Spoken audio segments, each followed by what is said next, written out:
Tay, question. Yeah. Para saan itong net na to, fish net? Saka itong block na to.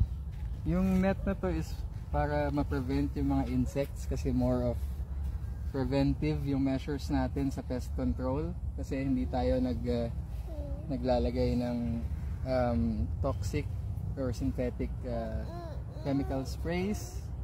So mas pinipili natin maging preventive yung controls natin for pests. Tsaka nare-reduce din yung extreme heat and light conditions. Oo, itong block naman para saan? Yung block is yung shade net. Ganyan. Yan, ganyan. Para at least Ay, made-deploy siya kapag masyadong mainit. ganyan. Tapos pag hindi naman na mainit or kaya pag newly transplanted, at least hindi pa masyadong ma-stress yung mga seedlings kasi baby plants pa lang. So stress management din yung shade net natin.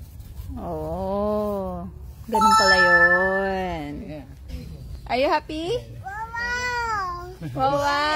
Yes! Wow, enjoy ka! Wawain!